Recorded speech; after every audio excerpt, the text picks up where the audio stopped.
And we're live. Testing, testing. Today on Quality Time with Family Ties, we learn Lauren breaks up the band of brothers. 3, 2, 1.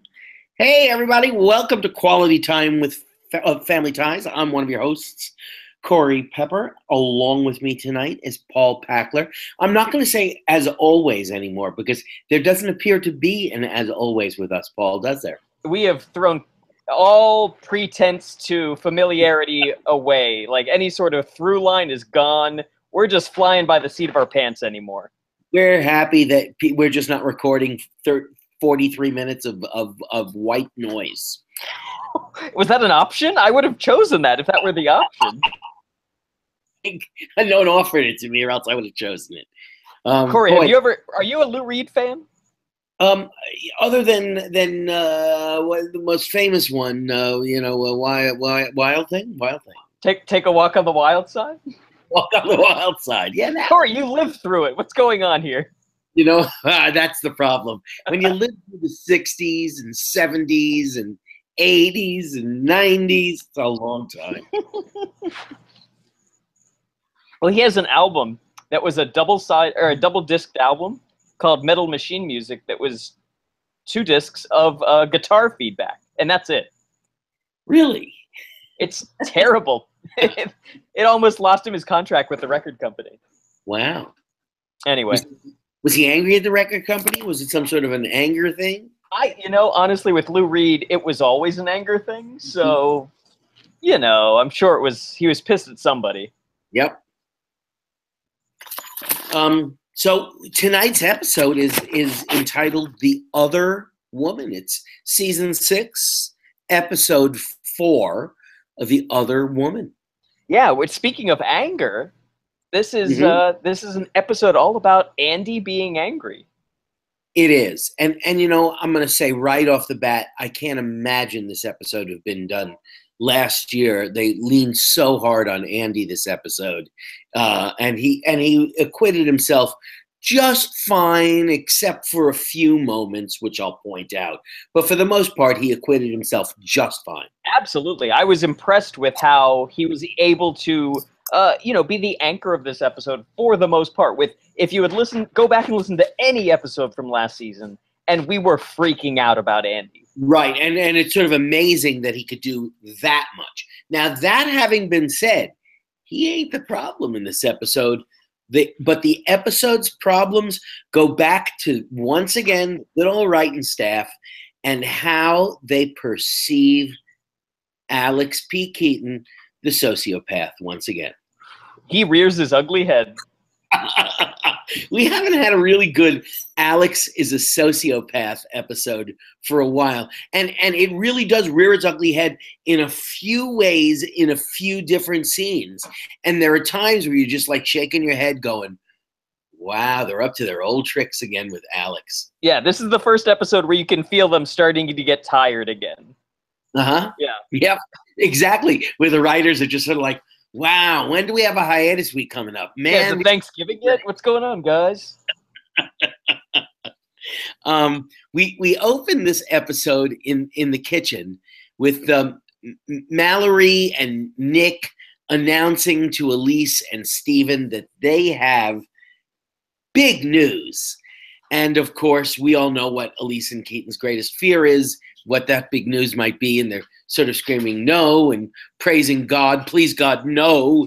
And the big news turns out that it's a job for Nick. That's the big news. Now, I was curious because I assumed that they were going to do they were getting married was the joke, but they were pretty ambiguous. It could have been that they were pregnant. I don't know which. Nah, not in 1987. No one's getting pregnant before getting married. Not white people. Not, what was that? I got pregnant. Before you got married? No, that was what I interpreted from the show, was that they feared pregnant. Oh, you got pregnant. I think you meant you got pregnant. I was thinking I knew you back then. You didn't get pregnant. I was there. That's what I thought. I only thought you'd been pregnant once. My interpretation was pregnancy fear. Things got really, really awkward there for like a hey second, which is less than a second. For me too. Yeah. I thought I was getting a news flash, something I never knew anything about. She understood it to be pregnant as well when she watched the show. Yeah, and if it is the wedding thing that they thought they were going to get married, it's crazy because we had a whole episode about them trying to elope. So once again, the writers are they have contempt for their audience. They have contempt for themselves. Hey, dudes, when we hire a new writer, I'm not even going to insist that you go back and watch every episode from the beginning, but at least watch the last couple of years. Yeah. Just have a conversation with the other writers. Hey, did we do this yet? Did we cover this territory? Yeah. And I'm making a terrible mistake here. Yeah. Like, what's his name? Paul Feig, the director, and he was the creator of Freaks and Geeks, and he famously, if you Google Freaks and Geeks story Bible, when he created Freaks and Geeks, he has an epic show Bible that you can look at because he wants to show writers what they do when they create it and stuff. So he made it public. But like, Family Ties doesn't have a Bible like that. It's pretty easy to figure out what we covered, guys. So it turns out that Nick has a job selling light bulbs over the phone. And we have a moment here in which Elise, Steven, and even Mallory is written to be treating Nick like he's got cerebral palsy or something. Yes, they've dumbed down Nick's just a huge amount since we last saw him. And so we're all like really excited and condescending that Nick has a job. Right, Paul? Well, again, if they had gone back to the show Bible, Nick had a job when he was working at the shoe store. Uh-huh.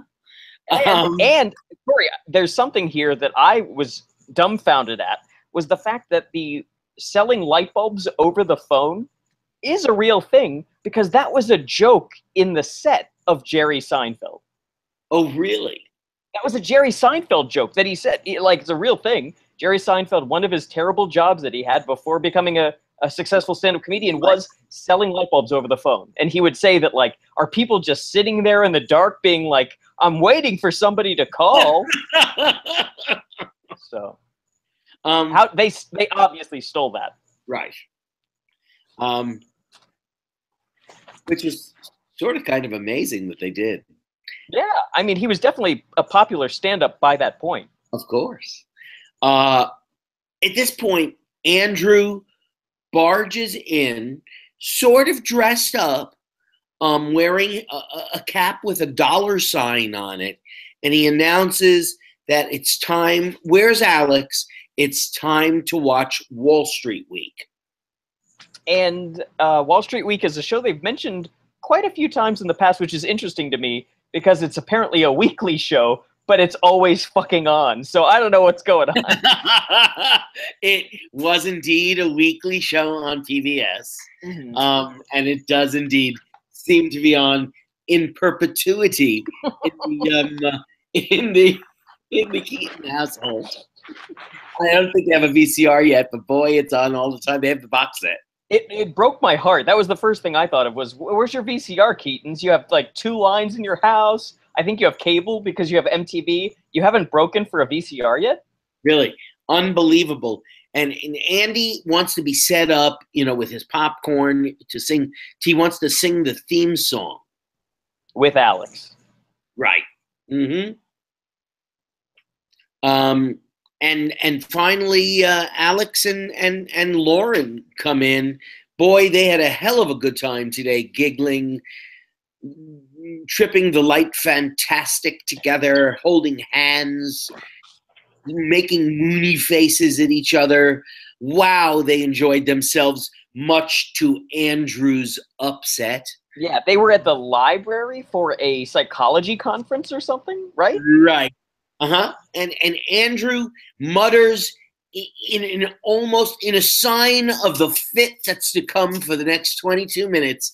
Andrew mutters, Lauren is always here, and stomps out of the kitchen. Now, here's what's interesting is as soon as, sure, a 5-year-old is going to have be upset about something, perhaps irrationally, and fly off the handle. Now, Alex sees this. He finds out, oh, I forgot that we watch Wall Street Week at 4:30 on a Wednesday. He doesn't turn to Lauren and say, hey, let's go watch the show. It's curious, and it's the first of a whole bunch of Alex acts when confronted with the fact that your brother's having a jealous fit because of Lauren. Alex makes no bones to repair that jealous fit. There's never any kind of, well, he is the 5-year-old. Alex continues to act like a 5-year-old himself. I want what I want, and everyone's got to make adjustments. Yeah, exactly. Like, they almost bring up to him the fact. They said, Alex, why don't you watch it with... And he's like, nope, Lauren's here, so I'm going to stand in this spot. And I'm not going to move. In the kitchen, right. I'm going to stand there in the kitchen doing absolutely nothing but rejecting my little brother's upset and the fact that we could just go in the other room and sit there and watch the show. Exactly. And Alex likes that show. And the shrink stands there as well and doesn't say, in my opinion, wouldn't it be helpful if I went in there and sat and watched the show, so that he associated Wall Street Week with Lauren in a positive experience? Yes. And even if she were like, oh, I hate money, I hate Wall Street, I hate all this stuff. Hey, we just went to that thing about psychology for me literally 20 minutes ago. Right. Let's do this for you and your little brother. Yeah, yeah. Again, the writing, subpar. Well, this second scene is in the living room, and the whole family is sitting there, and we get into sort of what becomes the subplot, the dream thing. But the beginning of this scene is really odd because they're asking Lauren questions about psychology, and Alex is answering for Lauren. Yes, this is exhibit 2 of Alex's sociopathy coming back. Thank you. Thank you for understanding how I'm building a case here about what a sociopath he is. And, Your Honor, I say yay to the sitting there answering questions that are being asked to Lauren about a field she's an expert in, not him. But he also sits there with his arm around her, possessively holding her. Yes, he starts mansplaining psychology on behalf of Lauren. That is correct. And everyone in the family just lets him do it. Another moment where everybody sits there. The feminist Elise Keaton sits there, and the feminist husband, Stephen Keaton, sits there, and they let their son mansplain a woman's field of expertise. Yeah.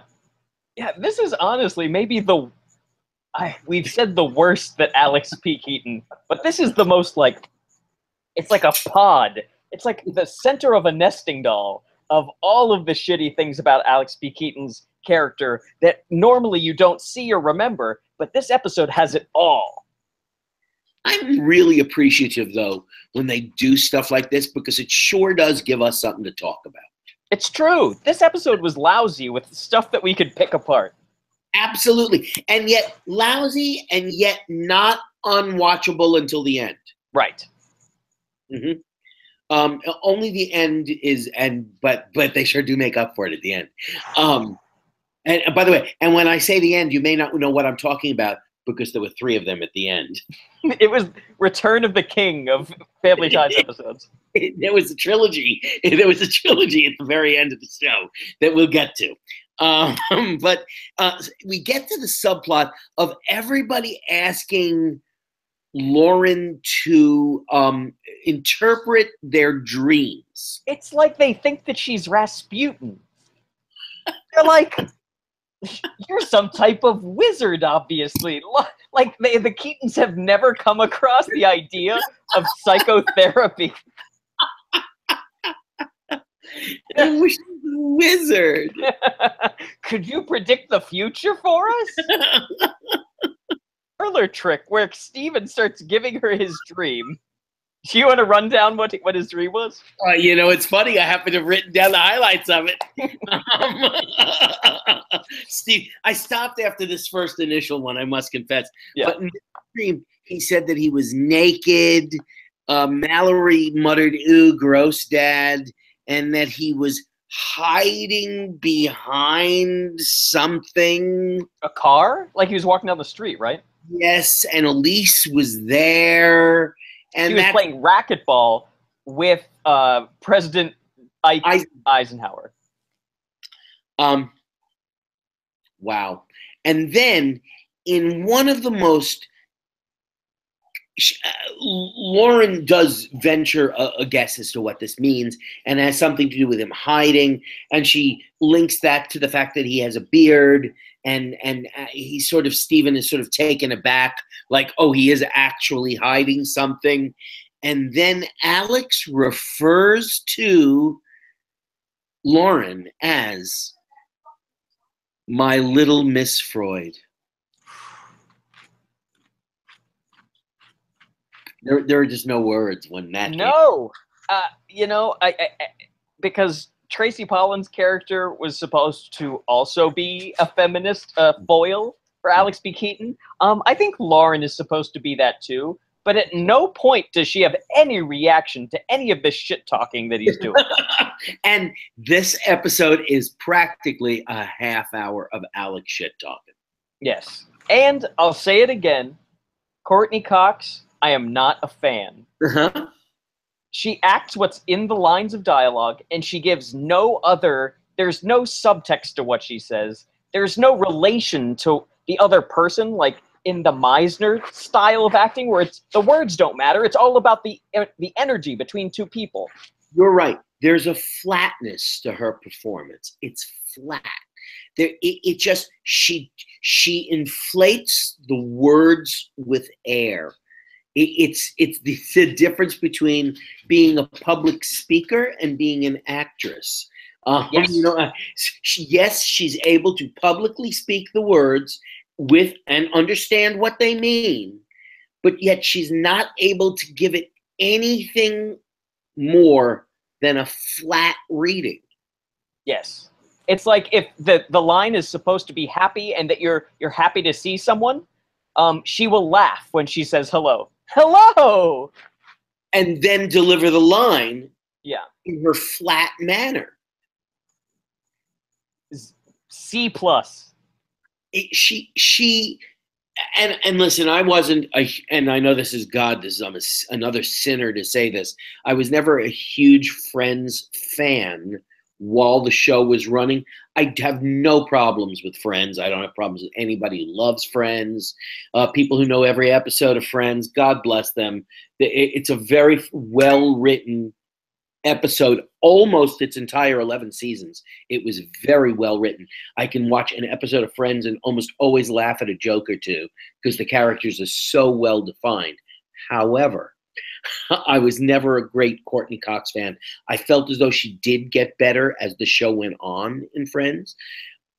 Although I have still, my major problem with Friends is when people are confused with career choices in relationships when they're in their late 30s, you look a little bit more like a loser. No offense, Paul. You look a little bit more like a loser than you do when you're in your early 20s. Right, yeah. That was my own problem with Friends. But we're here in the scene, and he called her, and then Mallory has a dream, and she wants an interpretation, and her interpretation is, her dream is she envisions herself in a mall in a brand new red leather jacket, and Lauren interprets that to mean that Mallory would like to be in a mall buying a new red leather jacket. As Freud once said, sometimes a jacket is just a jacket. That's exactly what I thought.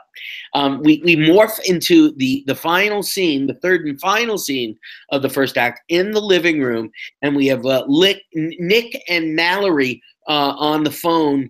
Are they practicing, or they actually have a phone call for selling light bulbs? They're practicing, right? Yeah. And Alex runs to the door. Oh, there's a knock on the door. And in a totally real moment, Alex runs to the door like someone was selling water and he'd been in a desert for a month. Yeah, it's true. I don't understand why. I know you're excited to see her, if that's what you're playing. I'm assuming that's what you're playing. Is, boy, I'm excited. I can't wait to see my girlfriend. I still think he could have toned that down, because he seemed like he was almost having a seizure or slipping on the stairs when he was coming down. Yeah, this scene had a lot of physical comedy from Michael J. Fox. Now we're getting to another thing that I have had a problem with every fucking time they've brought this up, and we're in year 6, and that is Alex and the sporting life. Every time they try and portray, and I know Michael J. Fox is sporting, and I know he played hockey at this time, and I know that he sure probably wishes he still could do physical things like that. But what he couldn't do at that time is Alex P. Keaton does not seem like a sporting young man, and that's okay. Yeah. It's not, you know what? It's not like Alex B. Keaton breaks out a guitar and starts playing Johnny B. Good. Michael J. Fox played the guitar. Absolutely. Save it for a different role. Alex B. Keaton doesn't like sports. Every single time they do something with Alex and a sport, it looks phony to me, and they usually end up doing something that has someone falling on their face in a physical splat. Yeah. Which we get. So yeah, Lauren is playing touch football in the park for no reason. and when you say for no reason, let's just spill the beans here. This doesn't go any further. This is it. This is it. This is the only mention of this. I don't know why it's here, but they did it. Go ahead. And you know who else doesn't, I don't read as being a sport nut? Is Lauren. True.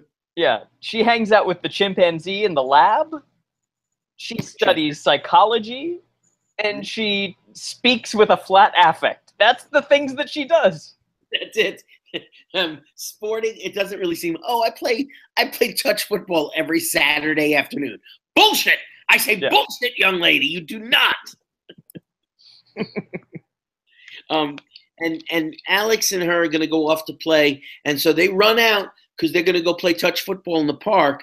And what's this?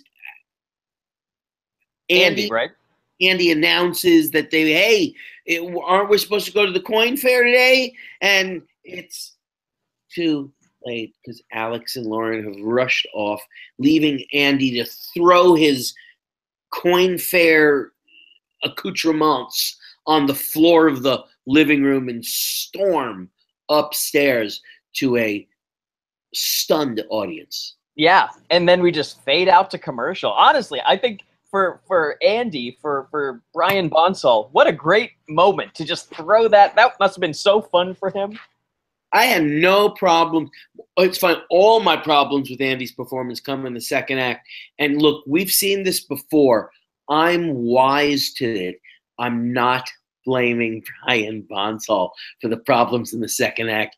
I once again blame the writing staff for giving him such ridiculous stuff to do. 100%. And the last thing I want to say before we go to commercial is that Andy is wearing a sport coat with like khakis sort of, and a blue baseball cap with a money symbol on it. And it's real Trump. It's Trumpavian. Yes. So, yeah. Anyway, with that, we'll go to commercial. And we will be right back. And we're back. This is the fabled Act 2, where things kind of go wrong. Yeah, for a mediocre episode, if we had just stopped at the end of Act One, I wouldn't have been nearly as irritated. I would have had a problem with Alex being a sociopath, but everything else being on the up and up, it was like, okay, it wasn't the worst thing in the world.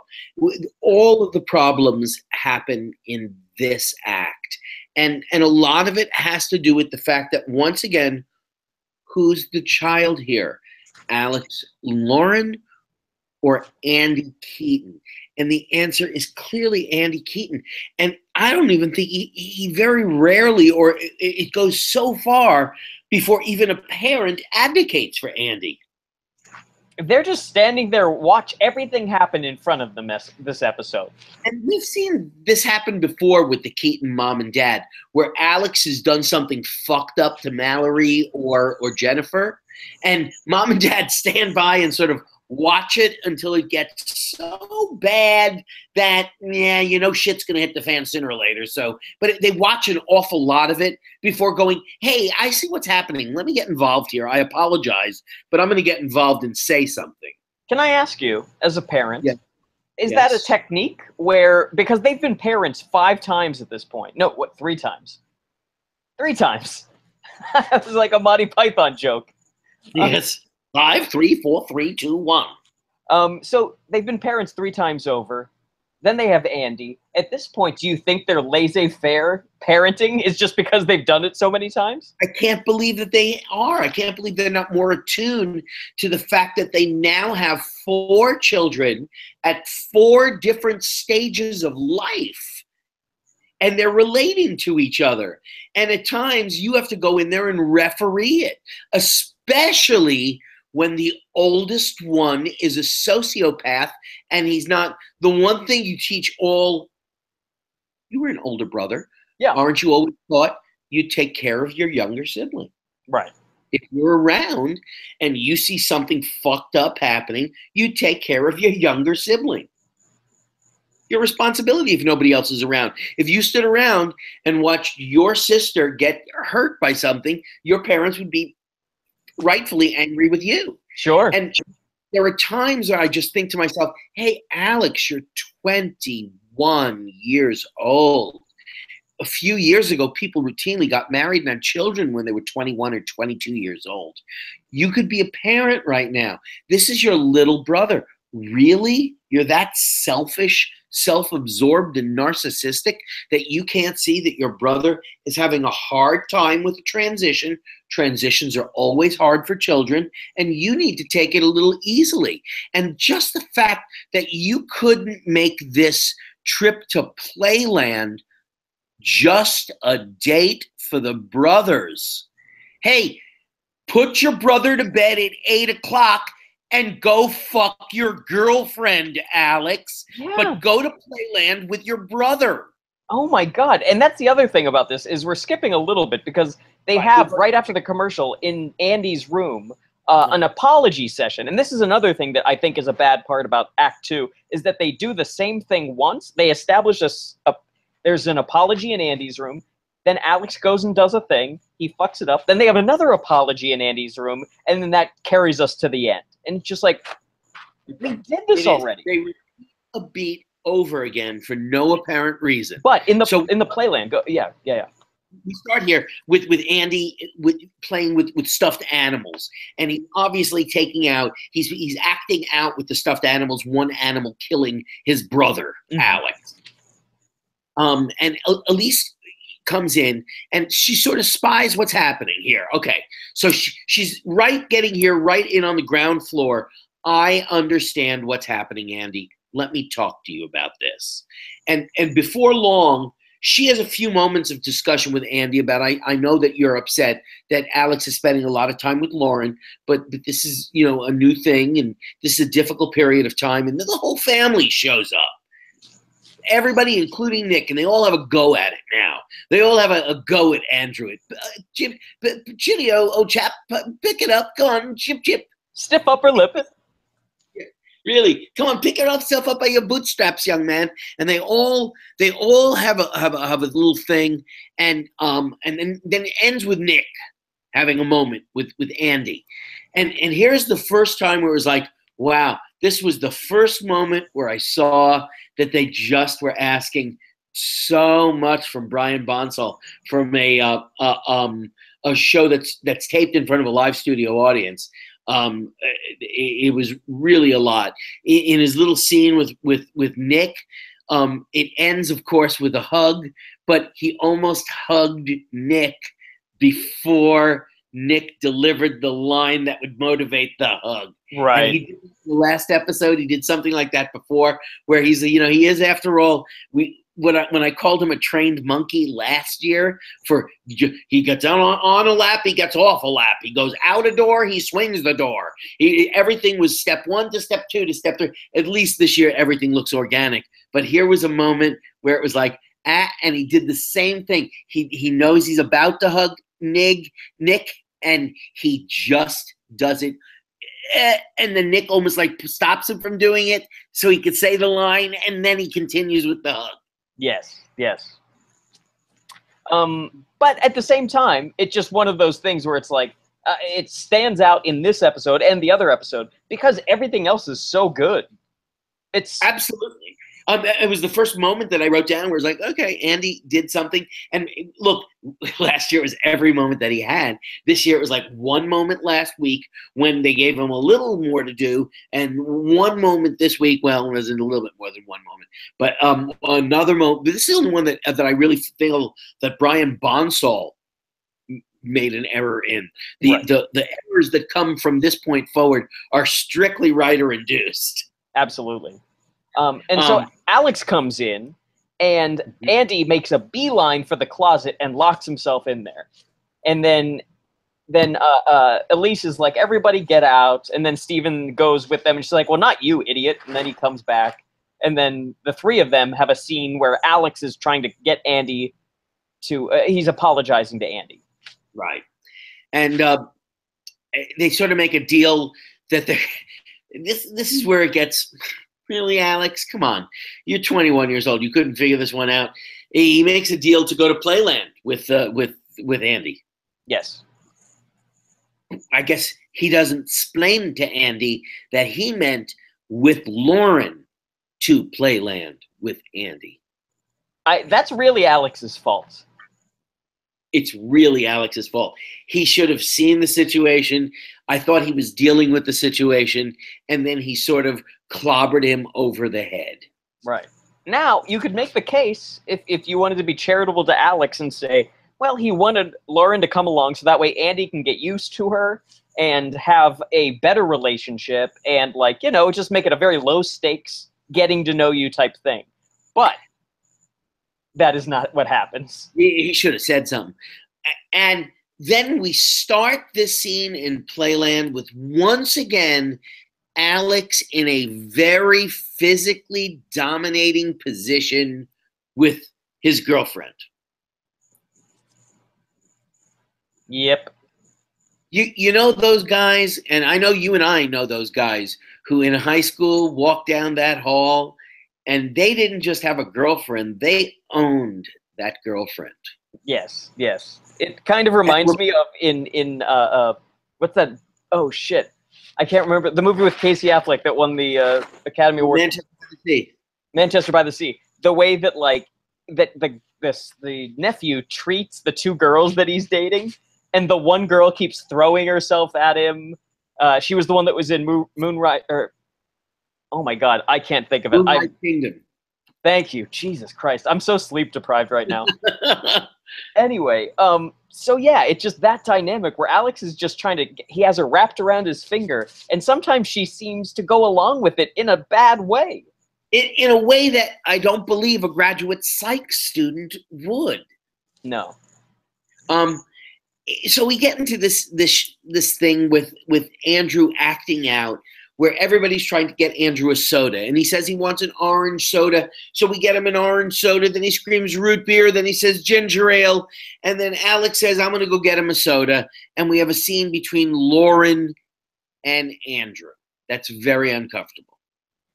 And this was the real moment this episode where I was like, my God, Andy is a better actor at this point than Courtney Cox. Wow. That's incredible. Yeah, it was just that she is supposed to, as the older, more seasoned actor, be able to carry the scene, and with a young, truly young actor, be able to make them do what they need to do in the scene and stuff like that. But she's so flat that the scene just grinds to a halt. Yeah, I get it. I agree with you. It is just an incredibly flat, empty, vanilla scene. Alex says at one point that he likes to force things. I mean, that's gross. Yeah, I'm not sure what he's forcing, but it's a weird thing to say that I like to force things. Yeah. And then in another moment now that I really question once again, 21-year-old student, 21-year-old psych graduate student, they start eating each other's faces in the middle of Playland. Hey, baby, let's go to Chuck E. Cheese and get to third base. Exactly. Let's make out at Playland. And my 4-year-old, who's already jealous, isn't going to find this A, embarrassing, and B, really upsetting. Yeah. So the 4-year-old runs out of the place, and did you notice he ran at top speed and neither of the adults made a move? They stood there. True. Alex is just sitting, he's kneeling there. He's kneeling and she's standing, and they stand there for the fade out. Oh, he just ran away. Bye, Andy. He's 4 years old. Enjoy yourself. I don't care. You're going to be dead. Yeah, I really want it to be that there's like a street right outside the front door. I don't know. Maybe he's running into a field in Dayton for all I know. But what it looked like to me was the kid just ran, and neither of the adults, the upset child, ran away throwing a tantrum, and nobody's going to make a move for him. Yeah, that was really, really bad directing. No one was ever like, hey, guys, just, we'll fade out, but just run after him. Run after him. Both of you just run after him. We cut to the living room and back to the totally flaccid B-plot of Steven lying on the couch, and he's going over his dreams, and this time we pull back to see now he's telling his dreams to Elise, who's totally bored. Yeah. There's nothing more boring than listening to someone talk about their dreams. There is nothing. And you know what? We only did it when we were trying to get laid. Really? Oh, I used to do it, sure. I would listen to a girl. I would get tarot card readings from a girl if I was trying to get laid. What? Well, that's the 70s, Corey. Tarot card. I know my age, but I remember distinctly biting my tongue and having my tarot read, just trying to get laid. Wow. I feel like if I were younger, talking about the Myers-Briggs test would be the equivalent now. Like everyone who says they're an INFJ, and you're like, oh, and everyone's like, and that's a really rare thing to be. Like everyone that you ever meet says that, and they're all the rarest. Alex runs in the living room while Steven's on the couch. And what is the scene? I stopped taking notes in the scene. It was so dull. Oh, geez. This is all in the living room stuff? Yeah, this is in the living room. Alex runs in, and Andy was upset. He's up in his room, and that's really all that really happens here. Alex is passing through to the big finale. And when I say big finale, I mean a finale so big that it's got 3 endings to it. It's finale. Epic. It's an epic ending in the Greek sense. That they weren't happy with ending number 1. No. Let's have ending number 2. No, that's not good enough. Let's have a third ending. They almost had a 4th one. It was truly filling time and killing moments out of my life that I'll never get back again.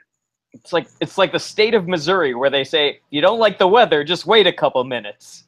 It's like, if you don't like this ending, just wait a couple minutes. Maybe it was like a few writers took a pass at it and they all had different alternate endings. And they said, you know what? I liked a lot of these. Yes. Oh, so what we're gonna do, and you guys may think this is crazy. I'm gonna tack them on A, B, and C. We're just gonna have 3 endings right in a row. Oh, like Clue, like the movie Clue. Yes. Well, Alex goes upstairs to Andy's room. Whatever it was. Oh, I wrote down she wins. It didn't work. What does that mean? Do you have any idea? That I don't know. But the other thing I wanted to say about this is the first time in Family Ties that this feels like a Full House episode. Yeah. Where I'm sitting here watching this and I'm thinking, who is this for? Who needs to sit down at 8:30 on a Thursday night and needs to get this lesson? Because it's so ham-fisted and it's 3 endings of the same lesson over and over again. But it's like, the type of people that would watch a sitcom that need to be told these lessons, who is that? It was strange because you're right. And oddly enough, it's the first episode with a major Andy theme. And how many times have we heard from sitcom actors who don't want to introduce children into their shows because it changes the show fundamentally? Yeah, you know I get that, but at the same time, I feel like we've done this plot line before with either Jennifer and Mallory. Oh, especially on this show, that the fact is, this ain't the first child we've had on this show. Right, that's true. Something with Jennifer being jealous of Alex or whatever it is. But boy, we get into really what it's all about is sharing. We have to share Alex. Lauren and Alex. Lauren and Andrew have to share Alex. It's a very socialist message, and Alex, of course, hates that idea. Yeah, and Andy is completely shocked at these ideas that Alex is purporting about sharing. Because sharing is not a big thing for Alex because he is such a capitalist. It's winner take all for Alex P. Keaton.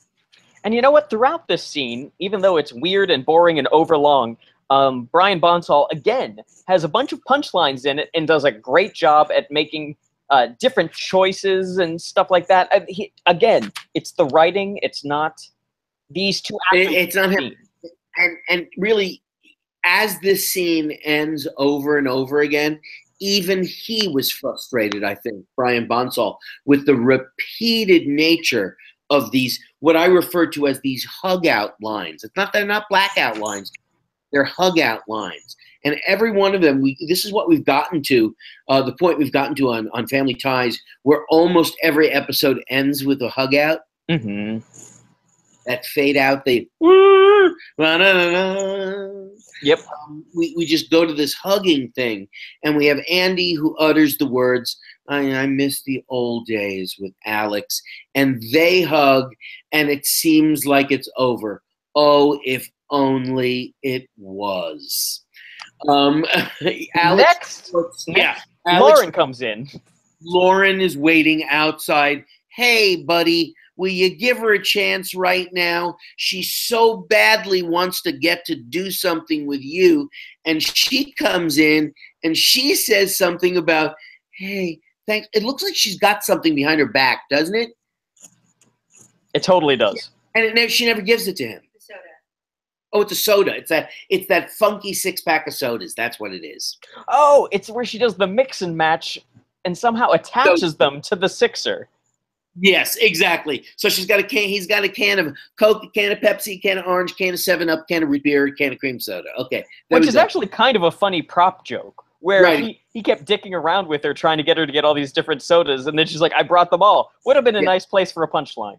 It could have been. Unfortunately, she just wags it behind her back, then she wags it in front of her face, and then we come up with a really, really sappy teddy bear reference.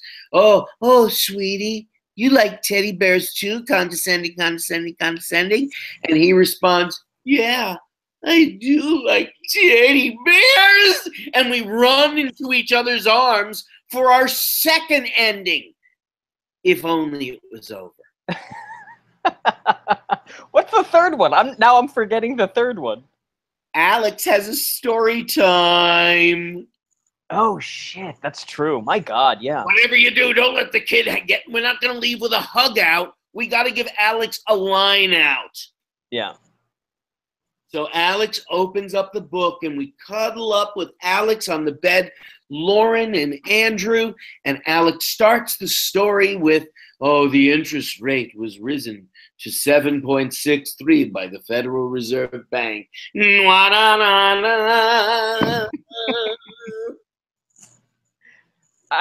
can't top that. I mean, yeah, that's it. That's the whole episode. Three hug-outs in one scene. It's about as bad as it gets. Yeah, it's crazy. The only guess that I could have is that they had extra time and put it all into the scene? Yep, that's what I thought. That's exactly what I thought. I thought, they must have had a couple of, because it's funny. I paused it in between the last scene and the scene, and I was curious. I was like, wow, I know they're going up to Andy's room for the last scene. How much time is left in the episode? And there was 5 minutes left in the episode. And my thought was... Here, wait, Corey, wait 1 second. Let me just pause 1 second.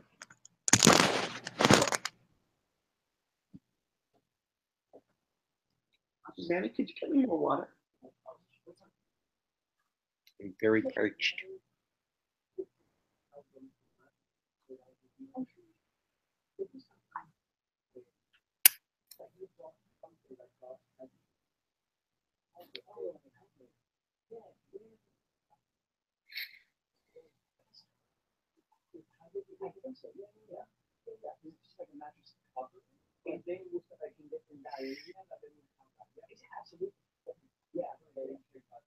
Yeah, let me know. If not, I can find it, like online where I got it or whatever. And because if you find it online, I would like to just get the same thing.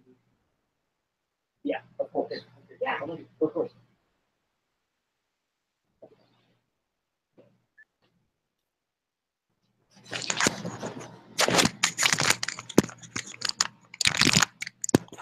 Sorry about that. All right, so let's just go back in, and then Corey, wherever you want to pick it up. We were just talking about how strange that ending was. Okay. Mm-hmm. Because the 3 hug-outs at the end, and we just thought that it was about that they had extra time left over, and they just filled it with whatever they could fill it with. Yeah, it's funny because now that just saying it with the extra time and stuff like that, it feels like when they would do an hour-long episode and that second half just starts to get a little repetitive. But this Absolutely. is only 24 minutes. It is. It's no longer than any other episode, but it sure did feel like they spent, 5 minutes on that last scene is an awfully long period of time. Yeah. Anyway, so that's the episode, guys. Rate and review our show on iTunes. For questions and comments, email us at qualitytimewithfamilyties@gmail.com.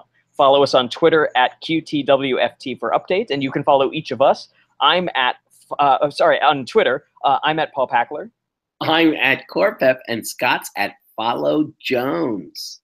And you can like our page on Facebook. We'd like to thank our host and producer, Barbara Dillon at Fanbase Press. Fanbase Press is a comic book publisher and online community supporting other creators and fans through daily reviews, interviews, and podcasts that span the pop culture spectrum. www.fanbasepress.com. We'd also like to thank Perry Adams, who beautifully performs Family Ties and our theme song, Without Us. Check out her website, perryadams.com. We'd also like to thank Bryant Dillon and belated happy birthday, Bryant. Bryant's birthday today. Happy birthday, Bryant.